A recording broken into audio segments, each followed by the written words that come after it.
soltanto avere un consiglio, visto che ormai si deve crearsi questa grande amicizia tra noi altri, e sto grande rapporto di rispetto e di coinquilinità. Bravo. Avevo un consiglio da te, perché go da uscire con la Tosa, però non so come farla appassionare, interessare a me. Cosa posso dirgli? Cosa ti vuol dire, amore, per appassionarti a te? Racconta una cosa interessante di te, no? Una roba che ti descriva in qualche modo, una roba interessante, cosa ti dico? Questo potrei dire, non so neanche a te se ti sai, che me Me lo dici? ho un cugino cinese che da parte di mia mamma, praticamente qualcuno che da averlo adottato, non sembra proprio cugino, però in famiglia esiste Toso che è cinese, mia mamma ha detto che ho un cugino cinese. E secondo me è una bella roba da dire che spacca. Ieri che ho detto ai Tosi all'eliporto, erano tutti, un cugino cinese. Dove? All'eliporto, al corso di elicottero.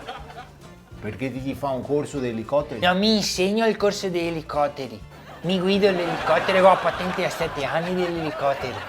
Scusa, Sì. ti guidi l'elicottero? E gli insegno a state a guidare l'elicottero perché quando ero piccolo, da tagliare l'erba a una signora facoltosa di Padova, era piena di scheghe, aveva flotta di elicotteri. Adesso Fiona non gli interessava, ha detto Macci a te gli elicotteri, mi ha detto mega raga, flotta di elicotteri, però non avevo patente, non sapevo cosa fare, più di montarli dentro, fare finta, ho detto perché devo fare finta? Imparo, ho detto. E io sono a fare il corso di elicottero, che c'ho la patente di elicottero, adesso porto in giro la gente, imprenditori VIP poetici.